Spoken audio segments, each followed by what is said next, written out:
Hello, everybody, and welcome back. How you doing, Grishka? I'm doing good.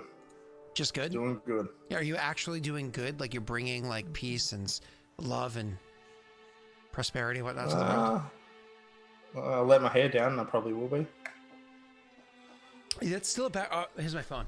That's still, I need a new phone. There's like a dead pixels or whatever on it. So I'm trying to get a new phone sometime these next like couple of weeks. My wife keeps yelling at me, get one! But it's still the background on my phone that it's... Beautiful. Oh, sorry, wrong camera. Oh no, wrong camera. It's so bright.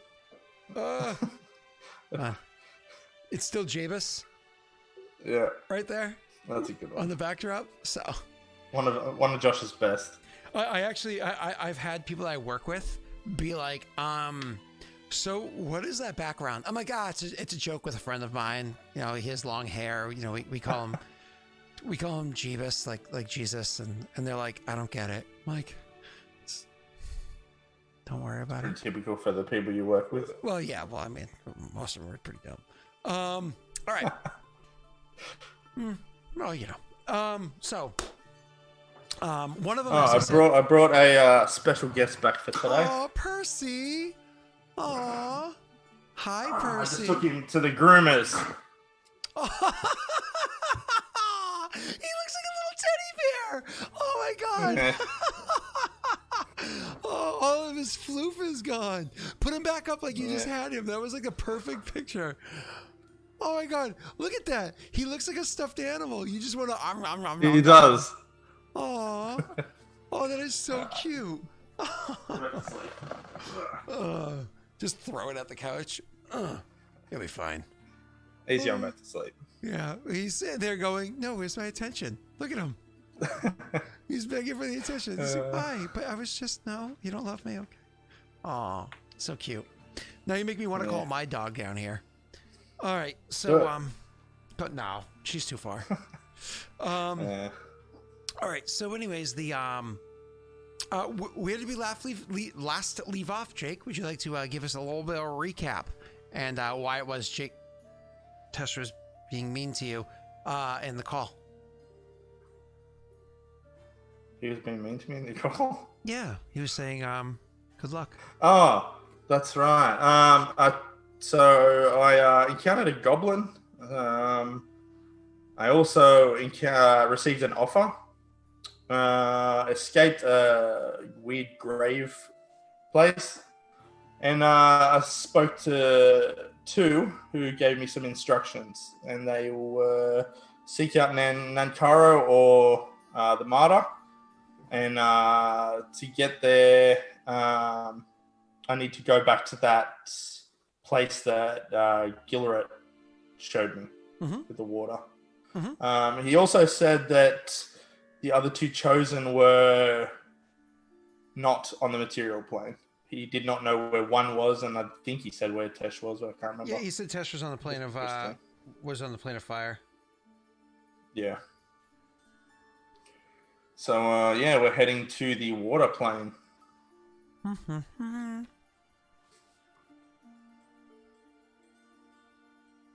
Is this one I wanted?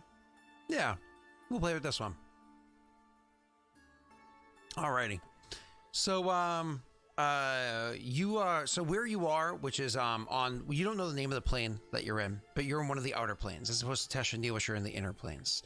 You're one of the outer planes, and, what's really nifty is, the plane that you're in that happens to have, pulling up a little background really quickly, happens to have a whole bunch of huge, and I mean not small like this depiction here is, but a ton of huge floating islands. Some of them like the size of Japan, you know what I mean? Like giant floating islands inside of it.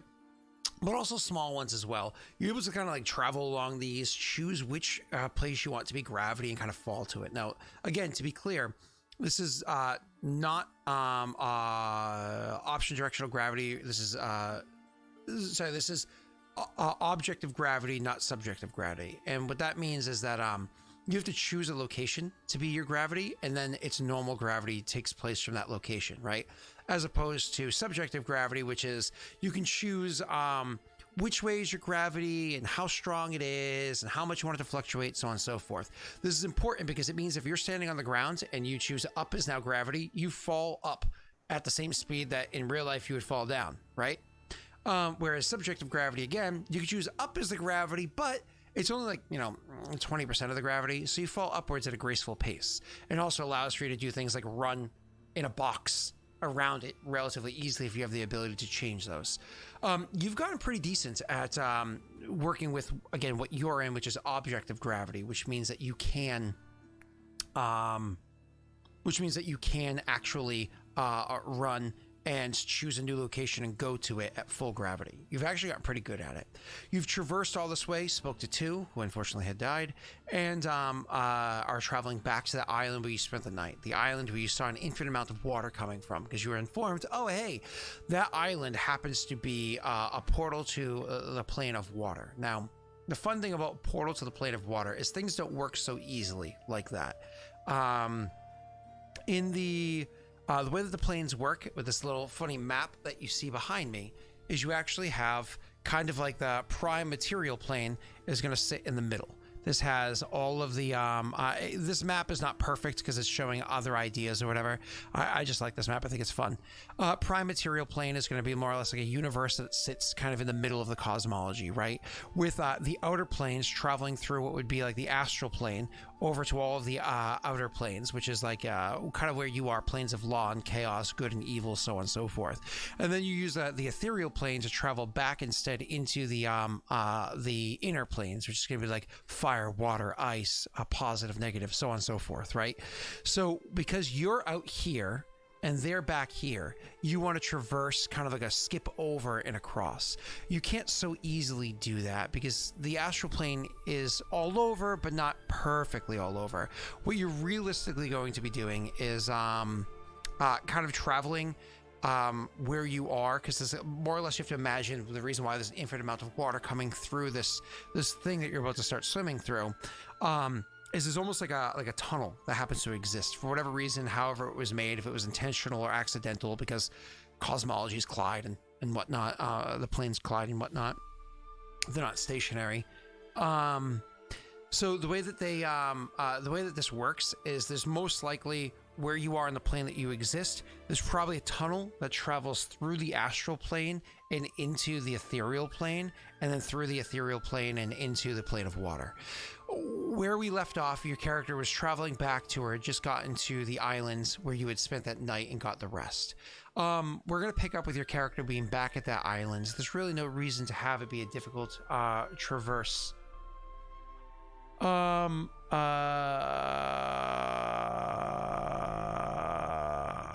no reason to have it be too difficult of a traverse from one place to the other, because you know it as well as you do, and you've consistently rolled high, which shows Grishka's kind of like understanding of this place. So when you finally get back there, I imagine your character is finally going to want to, after a bit of travel, rest on that same island to kind of like gather his strength, gather his mental fortitude, so on and so forth, before actually diving in and swimming. Yes? Yeah. How many weeks has it been to get back here? Honestly, it's really hard to keep track of days again, because you don't know how long the day-night cycle is, and you don't know how, and it never truly hits sunset, right? Like, it gets dimmer, but it doesn't actually get dark, so it's hard to tell. You can keep track of how many times you've slept, if your character would even care to count those things. I don't know. I mean, it's good to keep track, but because I think it was roughly about 2 weeks last time that he had thought, at least. So yeah. So I mean, it would probably be about the same this time as well. You know what I mean? Yeah. All right. Yeah. So I will rest on the. I'm at the water island, right? Mm-hmm. Yeah. No sign of Gilrup. He's not here. Mm-mm. He was leaving you before, as it was. Yeah. All right. Well, yeah. No, I'll rest here. So as you're lying here and resting, trying to gather your night's sleep, You don't need to use the sword as like a indicator of where it is you need to go, so on and so forth. You can just leave that one sheathed.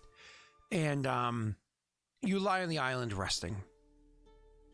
While you're lying there and resting, roll me a perception check. I'll include penalties and whatnot.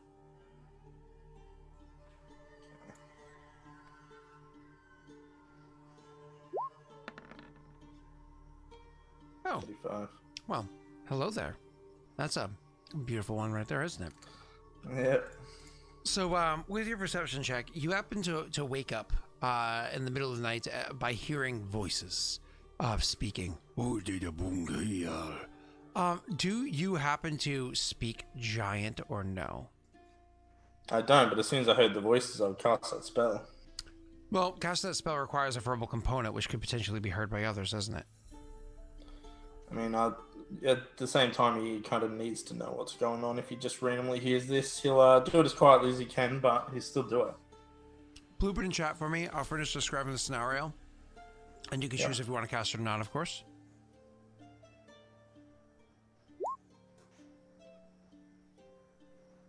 So you, what is, you wake up because you hear voices. The voices that you hear, loud and booming.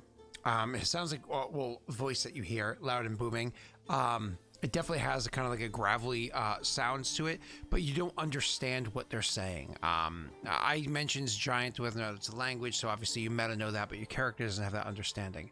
The voice seems to kind of like billow out an echo that you can't immediately see where they're coming from. You can, with your 35, identify where it is. Right around the island, it sounds like it's getting closer.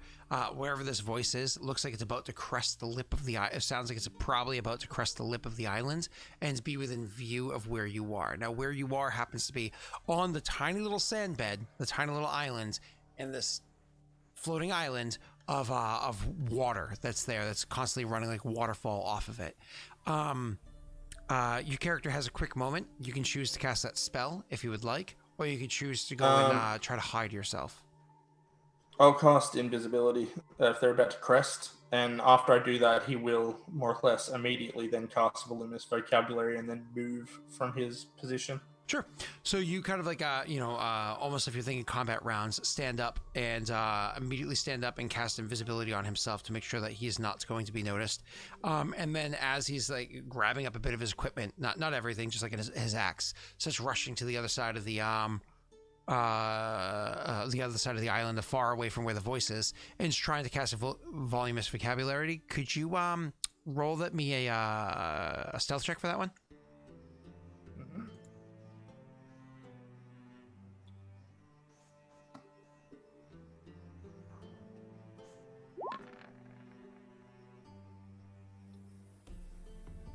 This is to hide your voice. You're welcome to modify it if you'd like. Oh, by the way, you have Winifred's Wisdom from Ilen. He didn't use the second one, so I'm just going to transfer it to you. Oh, how nice. Thank you. I'm going to do that. 19. Okay. Hide my voice. Mm-hmm.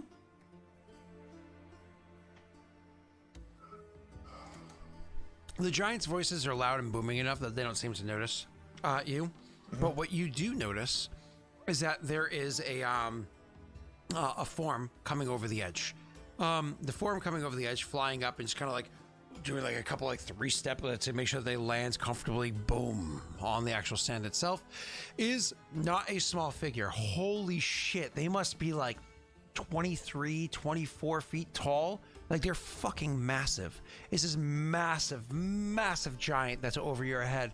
And just looking at them, the way that they are, their skin being that kind of like a pale blue, almost whitish in color. The clothing that they're wearing is made out of like thick furs. They carry with them in one of their hands like a bit of a pickaxe.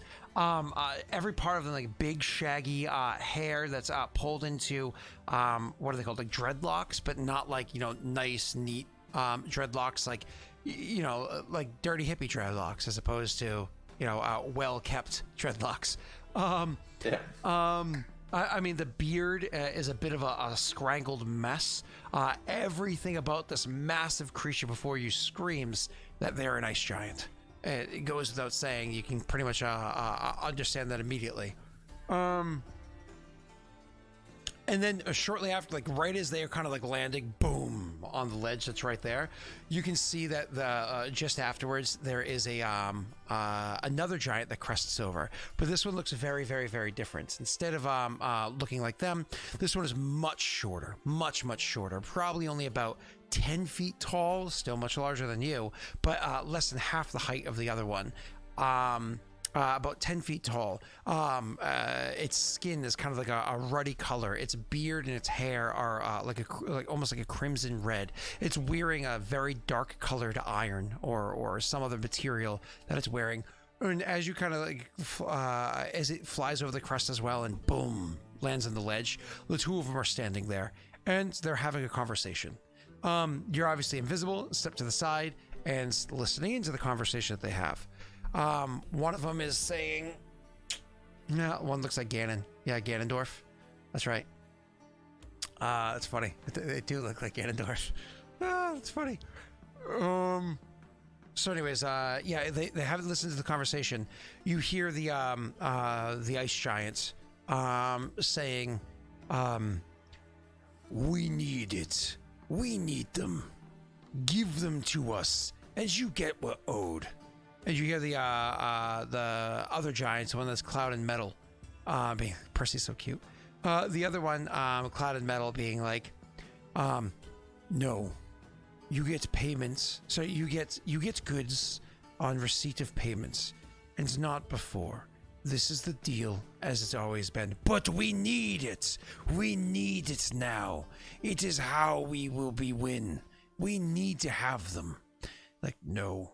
We have always maintained this deal. The fact that you've fallen behind on the payments that you owe to us is a problem that you must deal with yourself. Either pay us and win, or don't pay us and lose. You choose where to spend your assets. No, this not good. If we no live, then you no get your payments. And then not good for you. You know we lose if you no give payment. If you no give goods.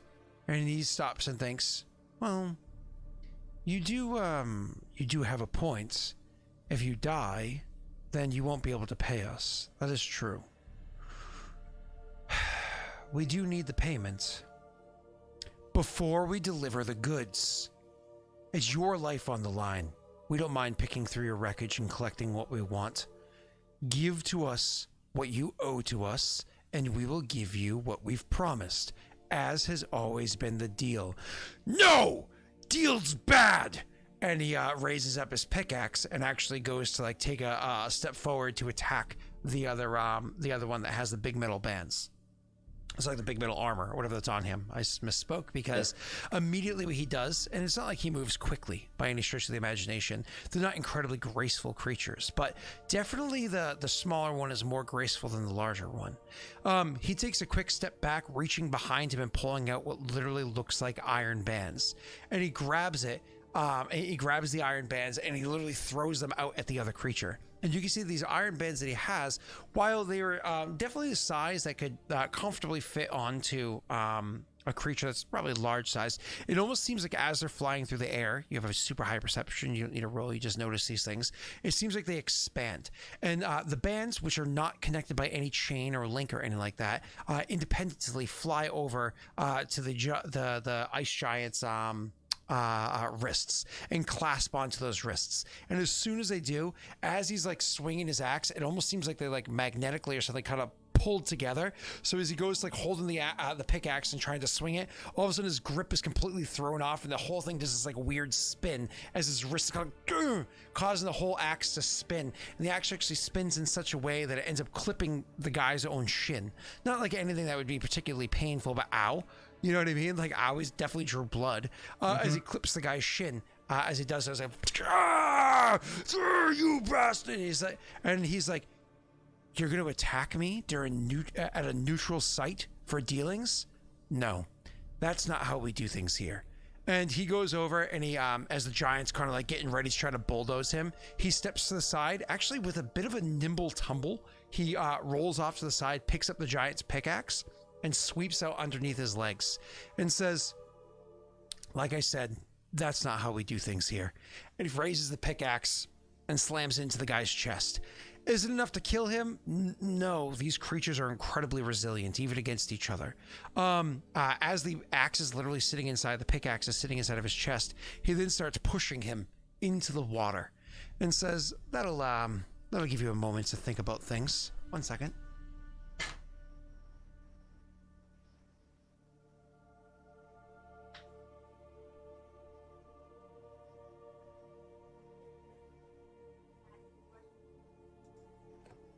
Did you brew it too strong?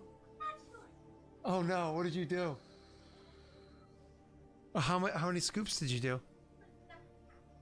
Oh, it's not as big as a typical coffee pot, so you need less.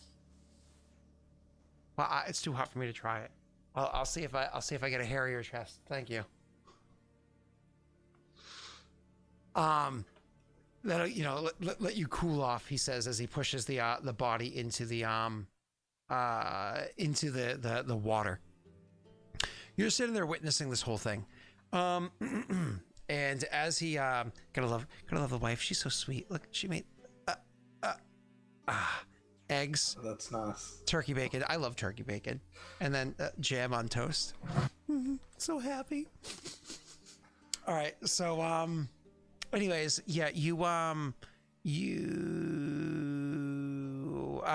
turns around, shaking his head annoyed. And as he looks back at the area that's about, he looks around and sees a pile of stuff in the middle of the island. Because, again, as you jumped up and ran to the side, there was no way you could have adorned all of your armor, grabbed your pack, done everything you could in just a moment as you woke up, cast invisibility, ran to the side. And he looks around and goes, is there somebody here? And starts walking forward. When he says that, I'll kind of step back to where my stuff is and just kind of end my invisibility and say, yes, there is.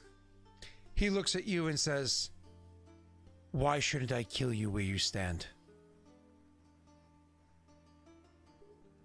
Grisha kind of smirks at him and kind of shrugs. Like he's like, it's a good question. Mm-hmm. When he does that, he's like,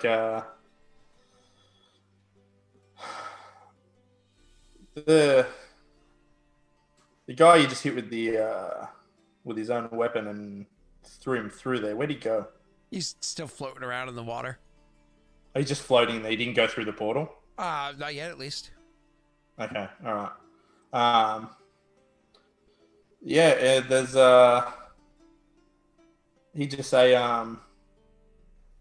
with that smirk, he's like, Mara, that's a good question.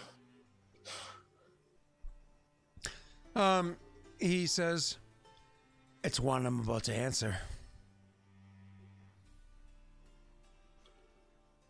Well, I wasn't prepared.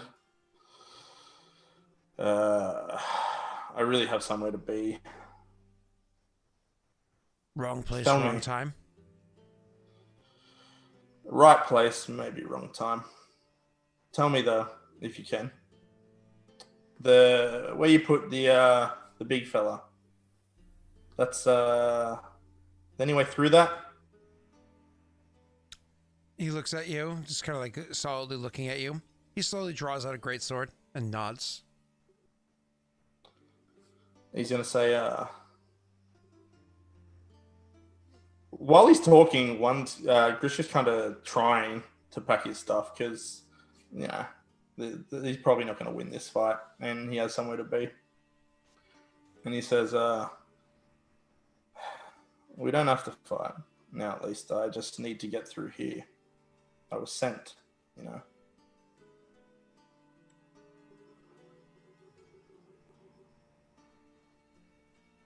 Sent by who? He would say, I was sent by Virgo. Chuckles. Or an agent thereof. He said by Vrogo or an agent thereof. He chuckles. Yeah. And says, then maybe Vrogo will protect you. And rolls into initiative. Yay, I'm going to fight something that I can't beat. 1 second. Lovely. Don't blame me. Did Steve do that perchance? Steve. All right, you can click your mini and do that. Oh, stupid thing. I was doing the wrong spot.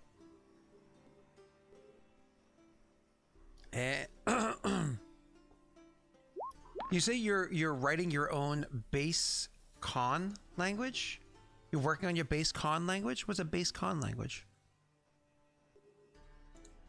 Game up, mommy. And I'm gonna. Oh, sorry. Let me delete that one out. Let me actually roll my initiative. Close you. All right. My modifier is. I forget the best modifier ever. It's the best modifier. So many good modifiers, and this is it. Why is everything lagging so much on Roll20?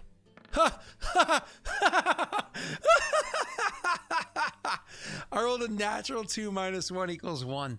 That is hilarious. Well, that answers that. It is, it is your turn, sir.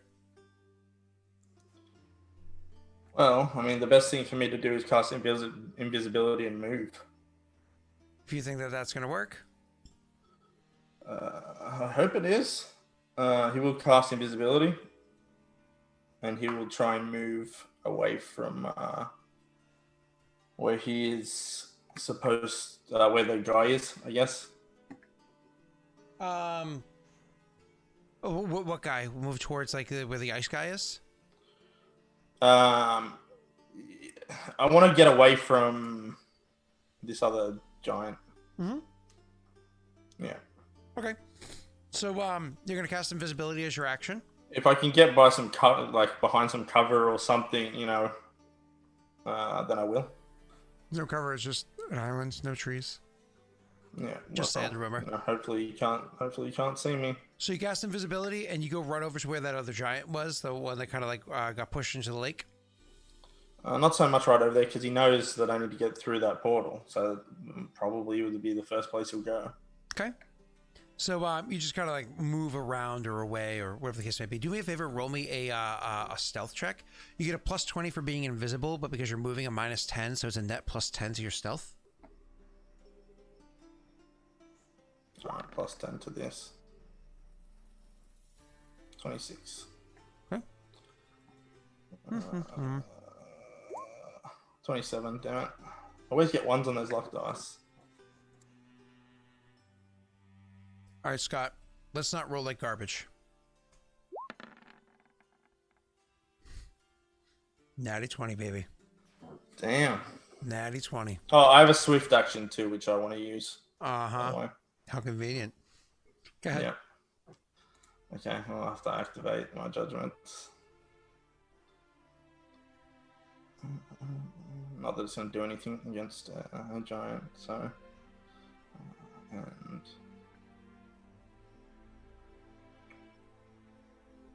Alrighty.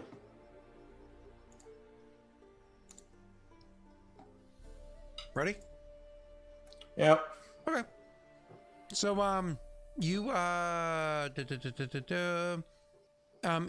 is it? He comes, he hears you. And so as you move away, he hears you and comes rushing at you. Now, because he's moving, you know, they gets to make one attack. We're just confirming I don't have the ability to move and attack simultaneously.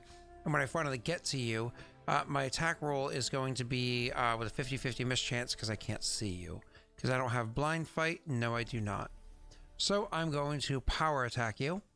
Just 1 second. So it's going to be, where's my bab? Really quickly. Okay. So I'm going to do -1, -2, -3 from there. So plus that. Okay. /R 1d20 with my 1 attack. You get me. Hit you.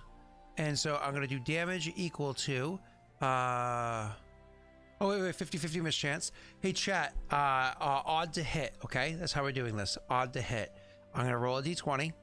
The reason why I'm going to roll a d20 is because a d20 can be modified. Any d20 roll can be modified, Odd to hit.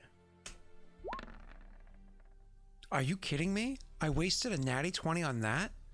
I wasted a natty 20 to miss? Are you kidding me? Well, I'm definitely doing this then. That's right. Odd number. That's dodgy as fuck. That is so dodgy. I allowed it on Lost Initiative. You just wanted to hit me, even though the dice said no. You gypped me. The dice said F you for the natty 20. I don't know. That's a real scumbag move, Scott. How about this? I'll leave it to chat to decide. Chat, what do you think? Oh, Jesus, I don't know. What do you think, chat? Hey, Steve. Hey, not the same. It's my job to hurt him. No? Abstain? Wow, nice. It looks like people are saying it's legal. Yeah, I see a lot of people saying it's legal. Look at this.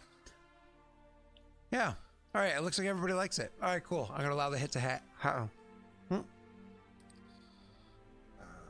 think so. Why is this being so friggin' slow, Roll20? Let's see.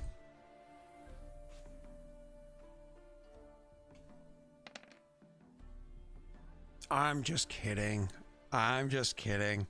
Chat was saying no. By the way, it was 35 points of damage, so you're lucky. I missed you with your invisibility spell. That's actually half of my health in one hit. All right, so he swings and delivers such an incredible blow, which is why I rolled it. It's such an incredible blow that you can see the sand explode around you with the amount of force behind the swing of that greatsword and into the ground. It's just incredible, just like a boom exploding elsewhere, and it's delivered so much heat to it. There's a lot of heat that's around him. You can you get pelted with superheated sand that literally burns your skin a little bit. No damage or anything like that. Burns your skin a little bit because of how close that friggin' attack was. It's your turn again, sir. Well, this stage I have to 5-foot step back, and then I'm going to directionally travel to whatever island is near here. Oh, you 5-foot step back, and you're gonna try to do that. Make your will save, or sorry, wisdom check.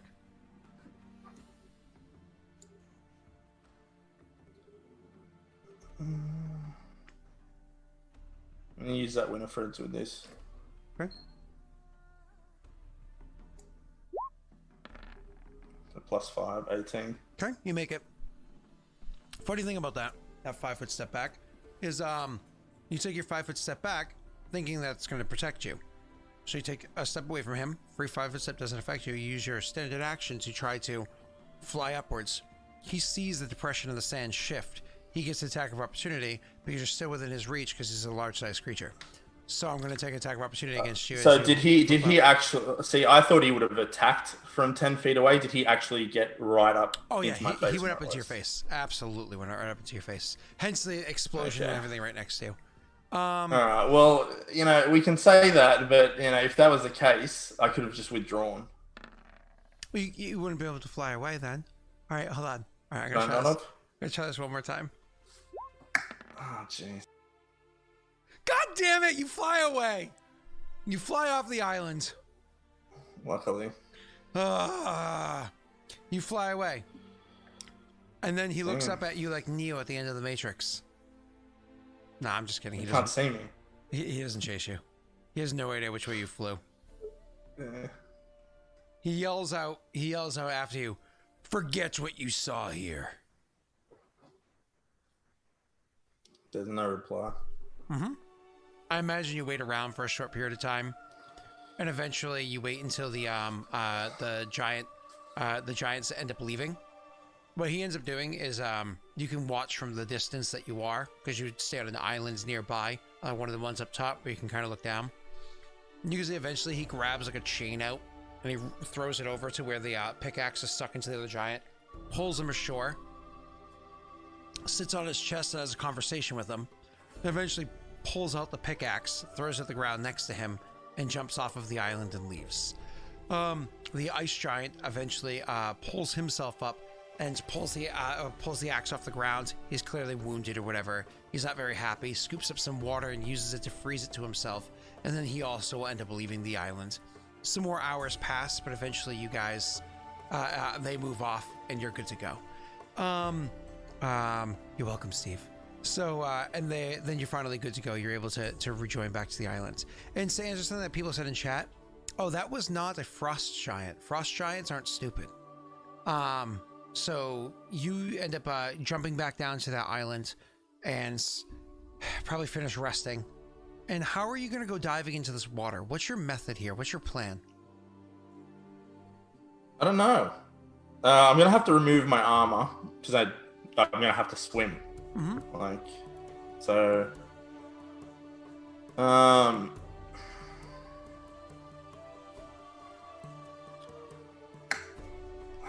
don't know. See, I don't have anything for this either. What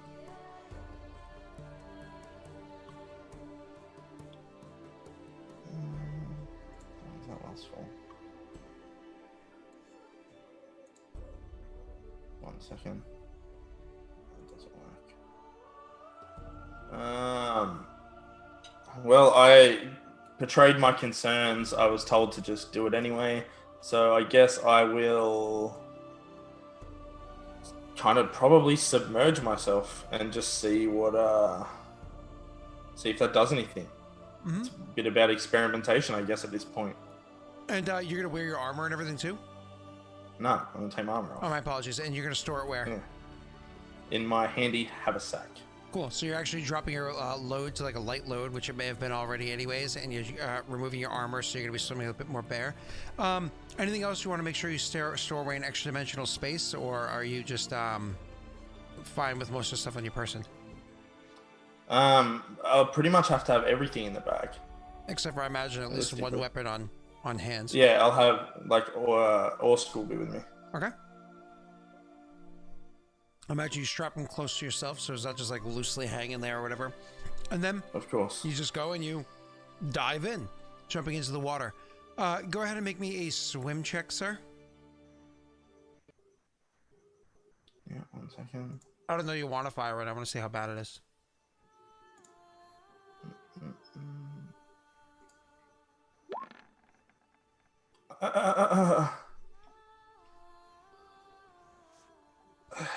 You go swimming, that was a 1. Splashing around. Splash around. Said I wasn't a swimmer. Good thing Raerin's not here. He'll never let me live this down. Fuck that. As long as he saves me, it's all good. Oh, that's beautiful. So you you go jumping into the water and trying to swim. What ends up happening is you do find the portal, but you find its current, and it actually takes you and pulls you into the portal, but not with the grace that you were hoping to have, the swimming grace that you were hoping to have. You kind of get sucked in through it. You end up getting pulled down into the underwater currents, like almost like a swirl, where you can find it like trying to fight against it, or even try to fight into it, and you can't control it, and you just kind of get pulled down and through this this portal, where it actually sends you almost through like I can't remember the name of that tunnel is, but like the transatlantic the tunnel of the currents tunnel that exists in the real world. Oh, I know what this is called, and it's killing me. I can't remember the name of. But anyways, you get kind of pulled through a current that seems to be underwater. But one of the cool things that you notice as you're traveling through there, roll me a perception check. You have a penalty to this because unfortunately you can't maintain yourself as you're swimming.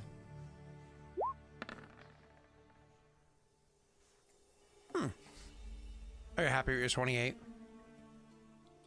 28's pretty good. Okay. One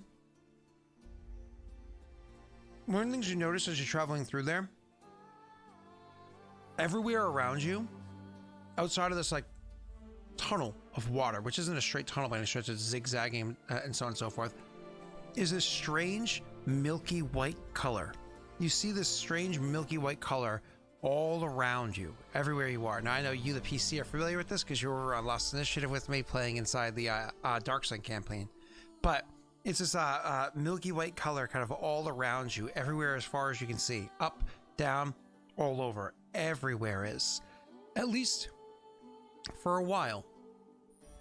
And then eventually you start to see that there's occasionally strange little pools that exist here.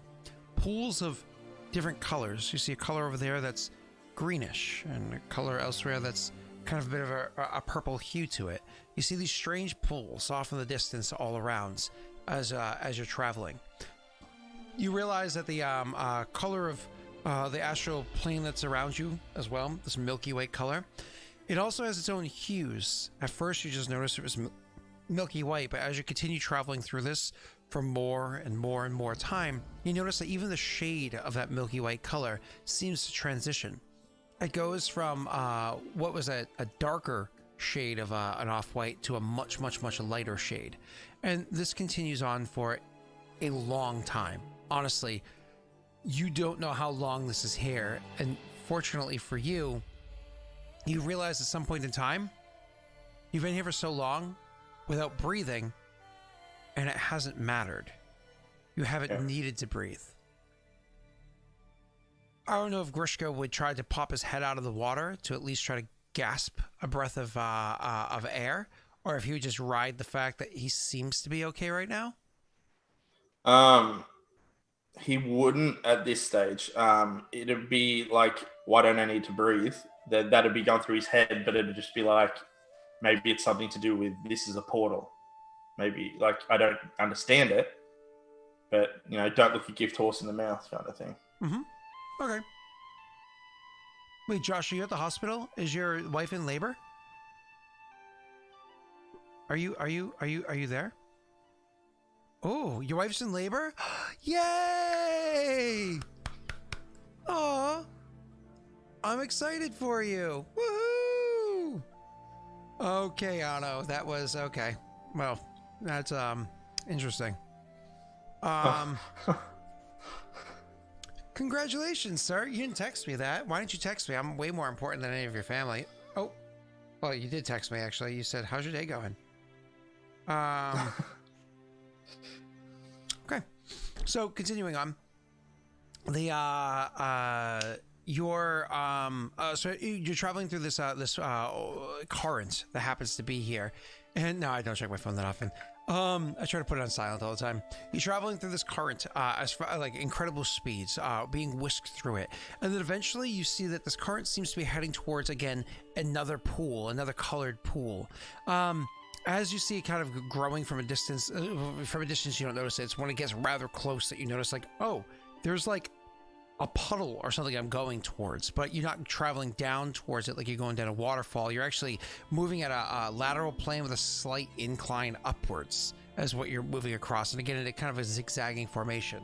Eventually you see yourself heading directly towards one of these pools of color.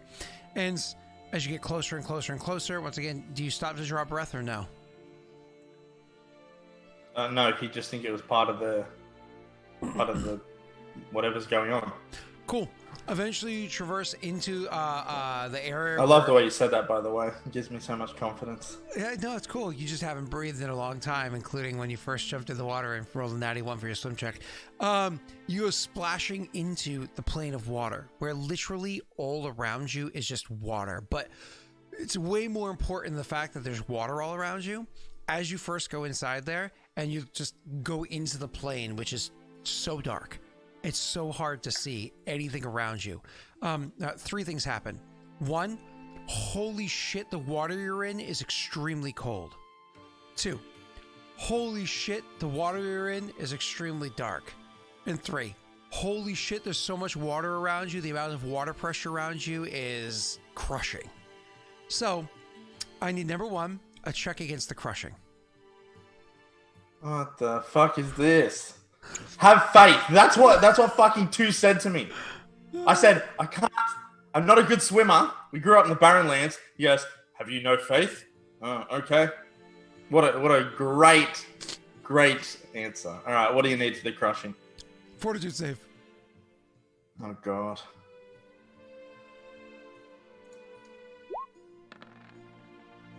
There we go. Huzzah! A natty 20! You took back the one I stole for nothing. Despite the fact that the area around you is crushing you, have faith, Jabus. Your form, every part of you, all the muscles that you've worked on your entire life are strong enough to hold this crushing nature at bay, as holding your ribs from being crushed, as holding your skull from being crushed, as holding your lungs from forcing you to expel out the air that you have. 2, I need that was weird. The music just suddenly stopped. 2, I need a fortitude save against how cold it is here. Okay.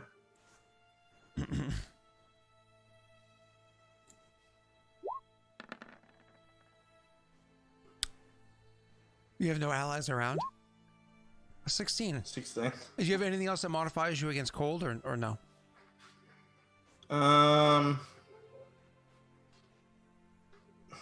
If you allow it, I can swift action resilience, which I think gives me extra. No, you'd have to do that. You'd have to do that in advance to rolling.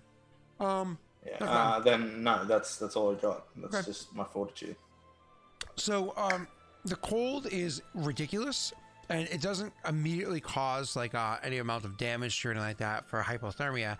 However, it is so shockingly cold, it does cause you to almost like burp out, a little bit of air that you had stored up inside of your lungs, which you never took a breath for while you were traveling. Yeah. And then number 3, finally, it's incredibly dark. I need you to roll me a perception check. Well, I will do that. I don't know if it'll work, but 2 did say have faith, and I'll grab hold of the axe and I'll be like, I'll think in my head, you fucking bastard, where the fuck am I going? And perception.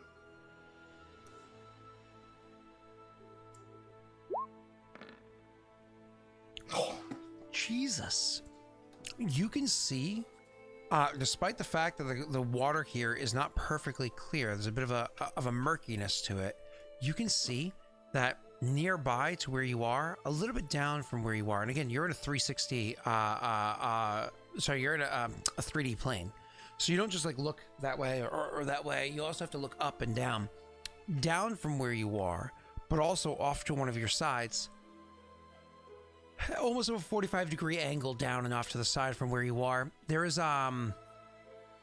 notice that there's light coming through from there. You can actually see that there's a decent amount of light. How far that is away, it's hard to tell. No, you can see.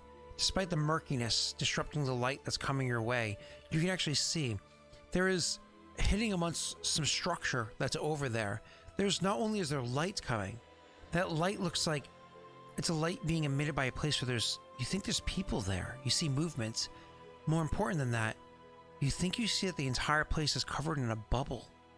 You think you actually see a place that you can get to. The problem is, it's not immediately adjacent to you. It's not like, oh, hey, it's right there. I'm just going to come walking in.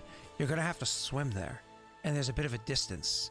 But more importantly, with your incredibly high perception check that you got there, you can actually feel that the water around you has a bit of a current to it. You actually feel that the water that you happen to be near has a bit of a current that's moving over and downwards. It's not perfectly moving towards the direction that you want to, but because you kind of like take a moment, you're like, reacting to the sudden crushing cold and everything, but your ridiculous perception that you have, you've taken all this stuff quickly, and you realize if you swim in that direction, going with the current, it might make it easier for you to get in there. However, if you do poorly, you can potentially overshoot it, allowing the current to almost sweep you away. So you try to muscle directly across, but you can try to use a tool that's nearby.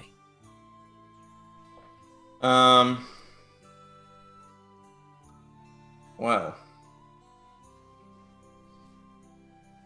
it's an interesting question. Let me just look at something. Where is that?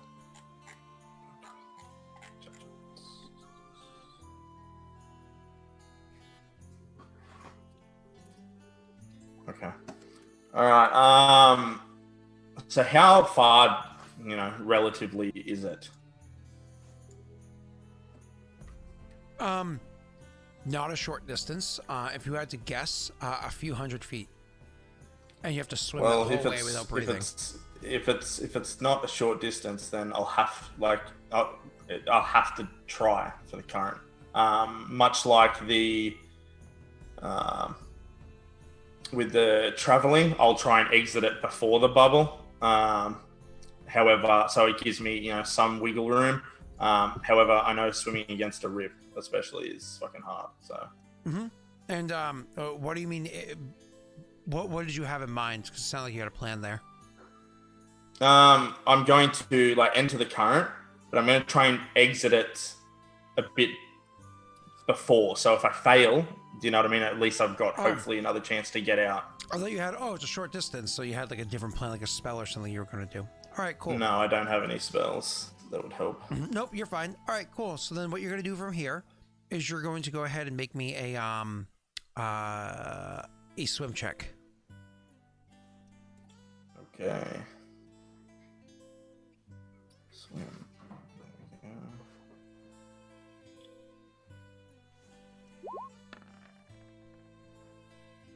go. 18. Beautiful. 18 is actually a pretty good roll because again, you're going specifically with the current here. Now, just so you know, when you're dealing with suffocation, or drowning or whatever it is, you can hold your breath for a period of time equal to 2 points per your Constitution score. It took you some time with your natty 1 just to get into the portal, and then the portal itself, you didn't get to swim down and into it nice and cleanly the way that you otherwise probably would have or wanted to. So unfortunately, God, why is you being dumb? So unfortunately, you would have a bit of a penalty for what you have. Sorry, roll 20 again is not working right, and it's very frustrating. So usually you would have 28 rounds, which is almost 3 minutes, but you've spent well over a minute just trying to get to an area where breathing didn't matter anymore, and then you spent a period of time since you got here, just 6 seconds since you got here. You immediately start swimming, and you're doing a good job of making use of the currents. You're actually closing the gap pretty quickly. The current is moving you so swiftly, it's almost as though you're walking. You know what I mean? Like you could actually, you're not really fighting your way there. You're fighting hard, but you're actually traveling there at a decent pace. That being said, why don't you go ahead and roll me another swim check?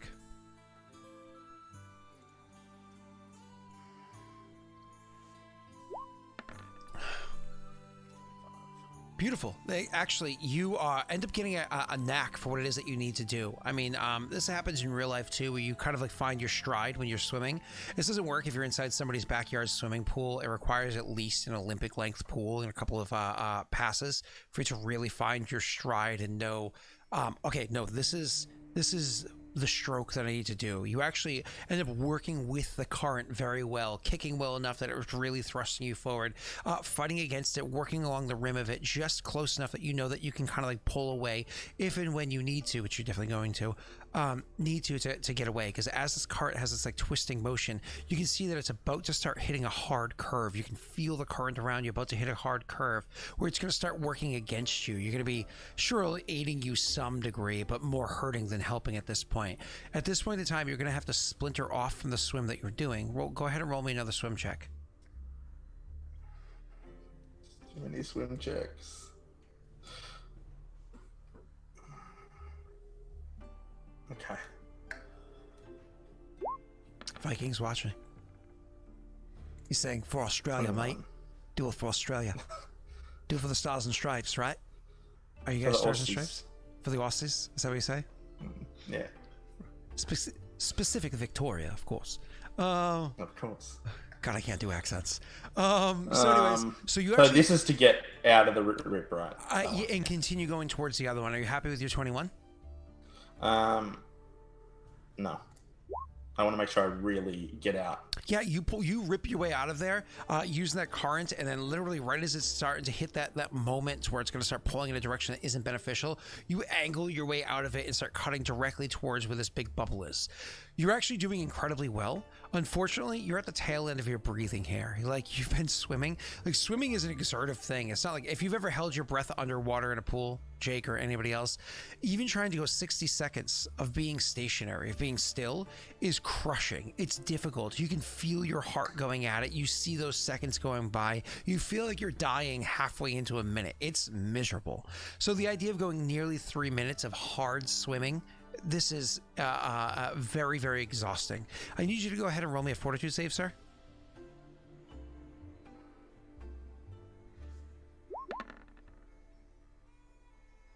Okay, that's actually a really good fortitude save.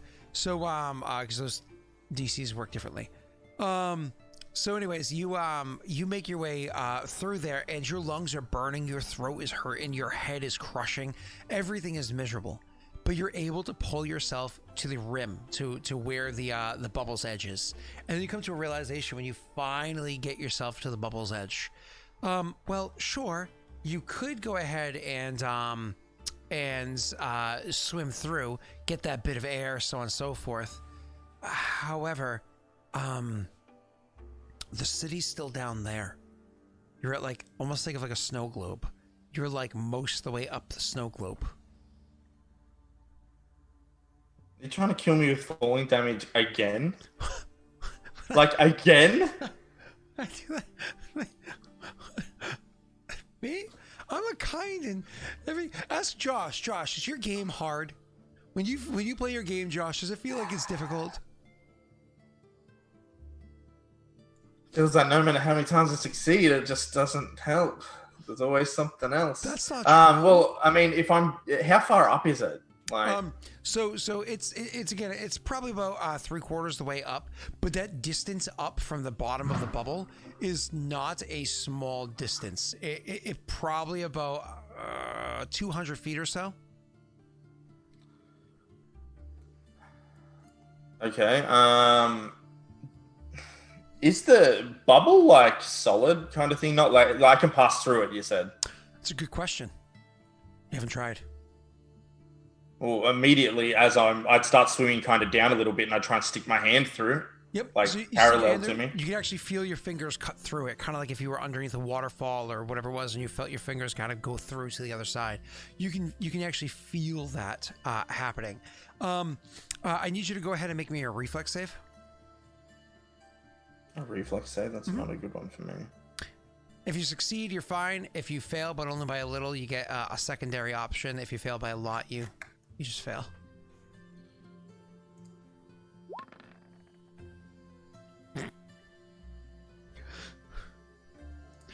So, as you stick your fingers in, breaking through the plane, this is a bubble of air in an otherwise water plane. As you stick your fingers through, it punctures through to the area where air is, and the air actually gets disrupted. That kind of like the plane that separates the air, the pressure that separates the air and the water gets completely disrupted, allowing water to kind of burst inwards, including where you are. It gets like sucked inwards with almost like a bit of a vacuum, and so you're just all of a sudden you're like, ah! Same thing would happen if you try to stick your head through for air. Good news is you can breathe. It's good. So how far am I falling? You just roll me an acrobatics check. Don't worry about it.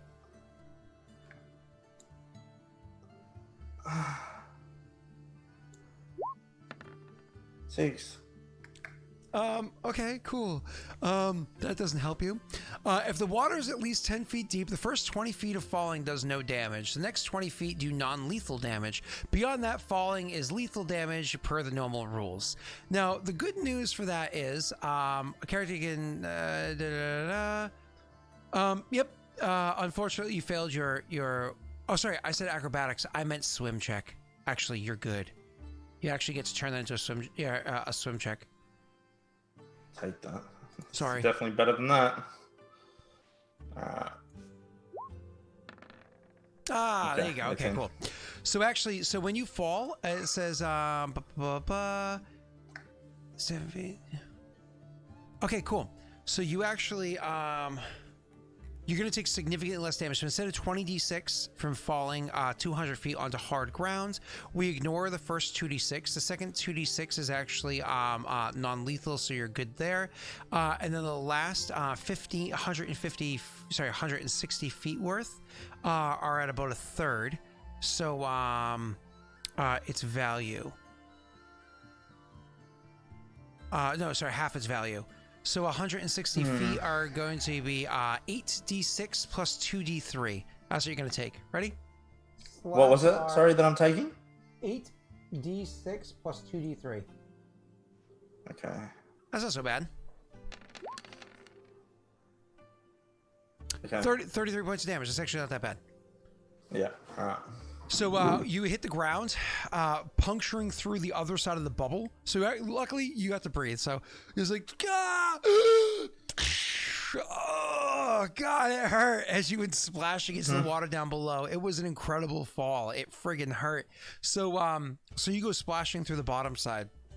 As you go splashing through the bottom side, there's a current under there. The current under there immediately starts whipping you and pulling you back up, trying to pull you out of the up and alongside the bubble so that you're going to be in the higher portions again.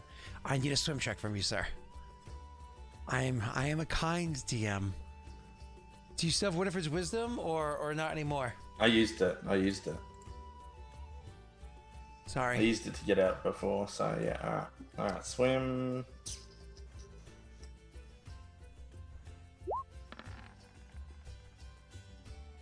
Oh, it's not bad. Do you want to modify that?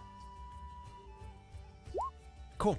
So it is a very strong current. This is like stormwater current. So this is actually a very high DC, and your 25 actually beats it.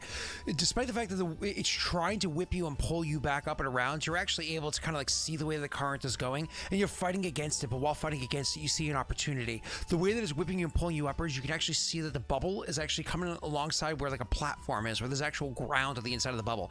And so you rip and pull and fight your way through the water as hard as you can until you end up puncturing through the bubble. And once again, as soon as you puncture through, it does that whole thing where it pulls you inwards and kind of tosses you in about like 4 or 5 feet in, which traverses the plane of where there's the edge of the ledge and the bubble's edge, and you're actually able to kind of get launched onto the actual platform that's there and very unceremoniously hit onto the platform, drenched head to toe, sopping wet, aching in pain, frigid and cold, lying there like, oh God, like needing like a towel and a little bit of sunlight to warm you up. Unfortunately, it's not warm in here all that much. Like, sure, it's warmer than it is in the water, but it's not exactly like somebody's giving you a big hug or there's a fire or something like that nearby. It's still quite cold. And as you come blurping in through the area here, you notice a couple of Sahagin that were walking by look down at you and just shake their head and say something about you, like more or less like fucking tourists sort of a thing, as you come blurping into the thing without any grace or style or anything whatsoever. Yeah, well, seeing those people, hearing them talk language, do I understand it? With voluminous vocabulary, does it give you all languages? No, I'll have to cast it again. Yeah, and also it's been a considerable amount of time. So why don't you go ahead and as they kind of like you hit the ground, you don't speak their language, I don't believe. No. Yeah. I'd cast it again. Okay, so you cast voluminous vocabulary specifically on this allows you to understand but not necessarily speak, right? No, I can speak it too. Okay, cool. I did so many different language spells. Yeah. So anyways, yeah, you cast it, and so you kind of like pushing yourself up off the ground after a couple moments of recoiling. Listen to say that. You push yourself up, gesture towards them or whatever you got to do to make sure it's their language. You cast a spell, and what do you say as they're walking away? Excuse me. I need to get warm. Is there anywhere I can go? Please.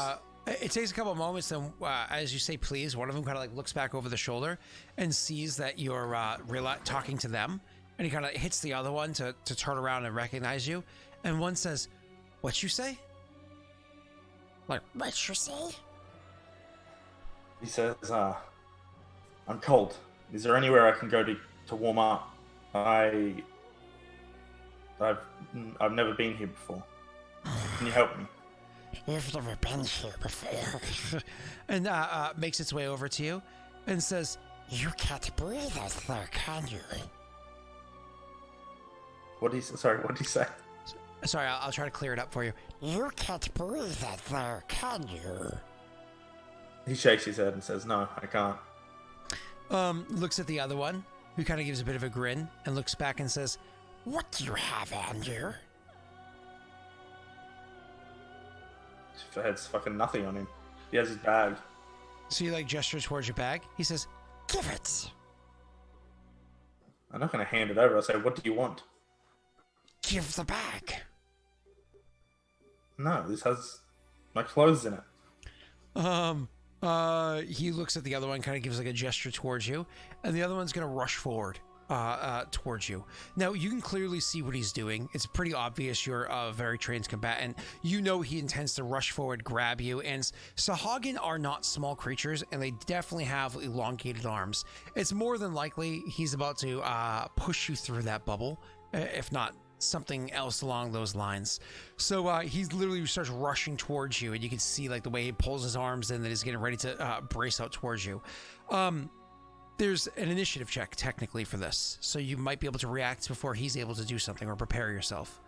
Why don't you go ahead and click initiative for me? Once again, Roll20 is lagging hard for me, chat. I'm sorry. I really just want to throw it out the window, but unfortunately. Oh my god, it's still lagging. Okay. Roll20, why you no work for me?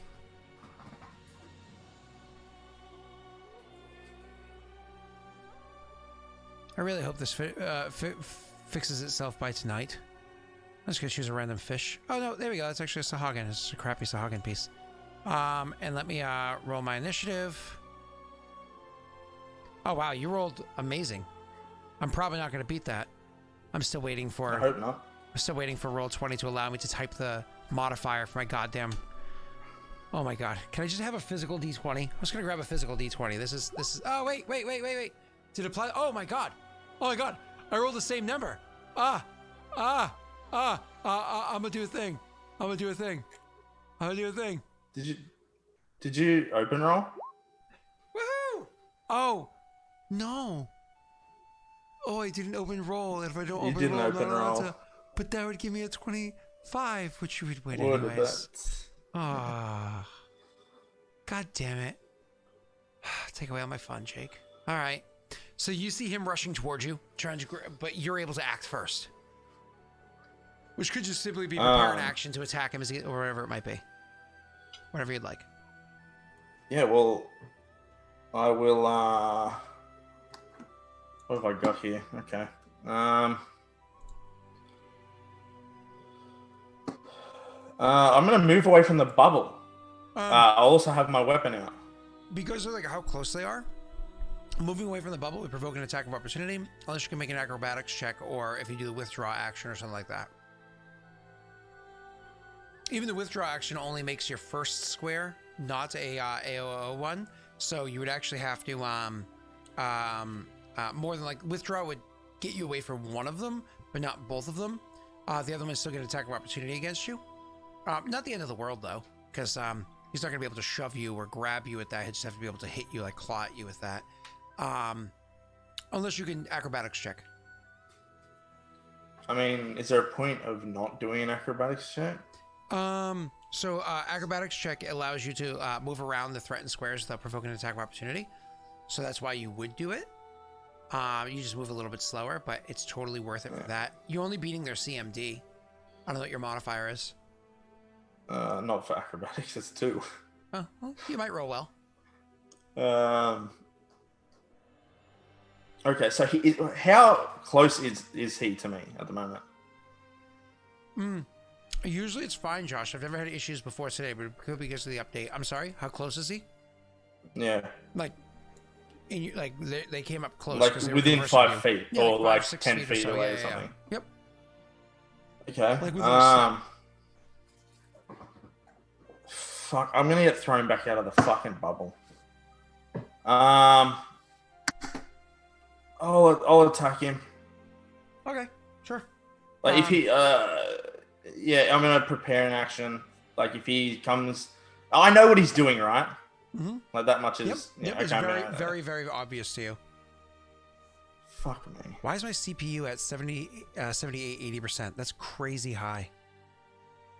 I'm not sure what's pulling it right now. It might be because I turned off my accelerator with Chrome because Chrome is fucking up. I'll deal with it later on.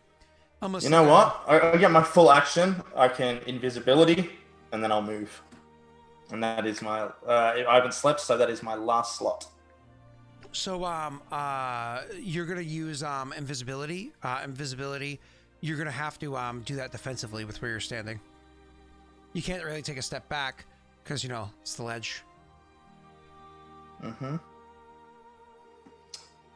There's no good options for me. What is it? DC 15 plus 2 times spell level. So DC, it's a concentration check. DC 19, I think. Yeah.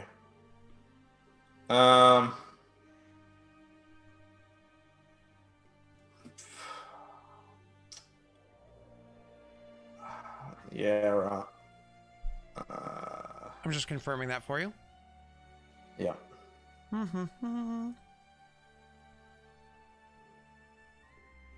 That is cast offensively 15 plus double the spell level. Yep. So DC 19. That's all. Alright, so I make the concentration check. Yep. Okay. Hey, you beat it, no problem. So you easily cast invisibility, and you then use your move action to slip away. They're both going to try to attack you, but honestly, they can't really see you. They can't really notice where you are. So same as beforehand, 50% miss chance. I'm just gonna roll 2d4 real quick.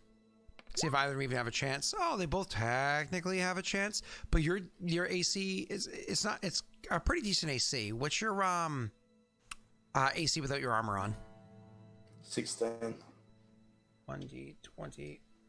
I'm gonna do this twice. So one of them tries to take a swing at you as you move and misses entirely. The other one tries to take a swing at you as you move and is actually able. Can they actually take attack of opportunities when I'm invisible? Yes, you could always take attack of opportunity where somebody is because they can hear you moving. There's other perceptions beyond just being able to see. It's just as a 50% miss chance, and then once you move away, they'd have to find out what square you're in to attack that square. Okay, all right. Because they know what square you're in, and you're moving away is what's triggering the attack of opportunity. So he swings you with his claw. Luckily for you, it's not like it's an incredible amount of oh god damn it. I don't even know why I trigger that stuff. Every time I use my macro, it like breaks the game. All right, I'm rolling a physical die. I always keep my sack around.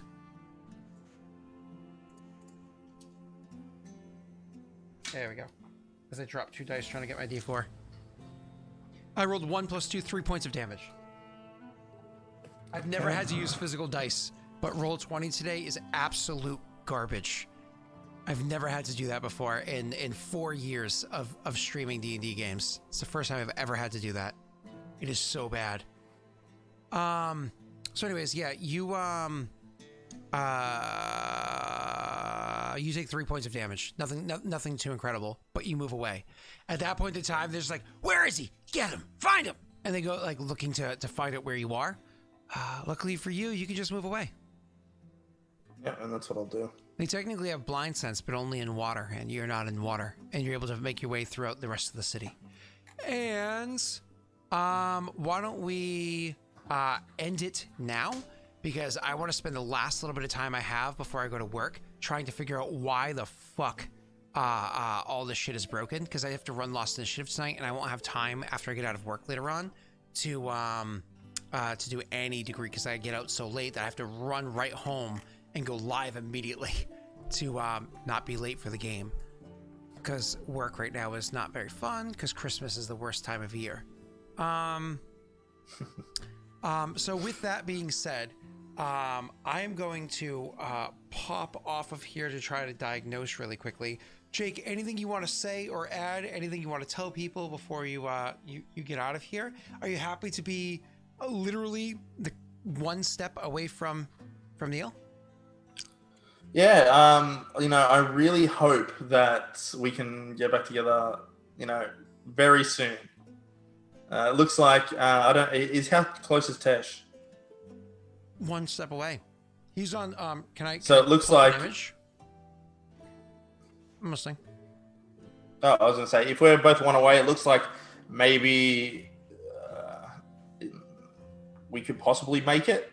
Maybe in the next session that we do, which should be ideal. So we can finally get back together and start our journey to the negative plane and then back home. It would be See nice. Let's see what's going on there. Yeah, See what the hell's happening. I've loved Planeswalker, but I'm sick of these hostile planes. So I need to get out. Finished. I mean, you're just like the freak show that's showed up in other people's homes. So why can't I find an image that works? I'll get one really quickly. Let me look over here. So this is going to be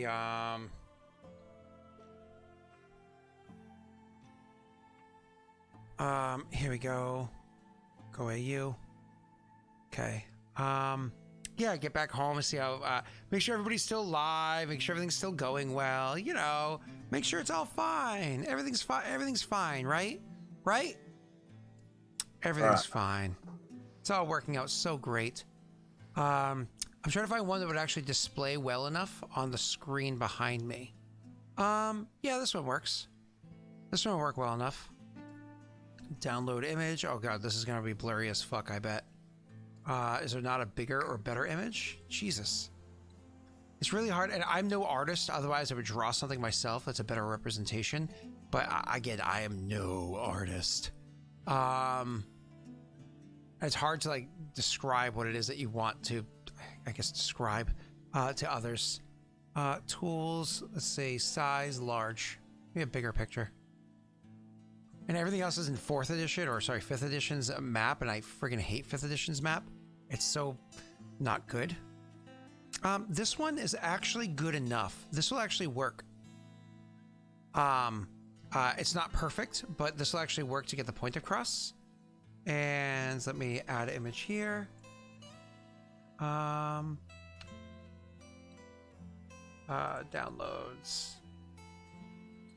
The hell did I just save that?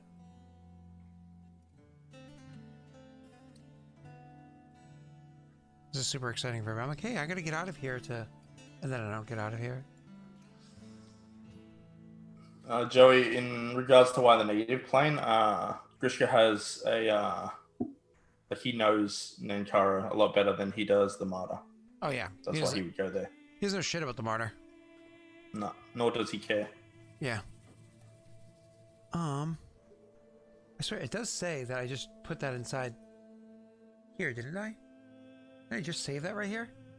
Oh, you know why? It's because the file name came in with _large at the end of the file. Oh. Weird. Yes, change it to a JPEG, please, and thank you. That was friggin' weird that I did that. Now I should be able to find it and pop it open. Where are you? Where are you?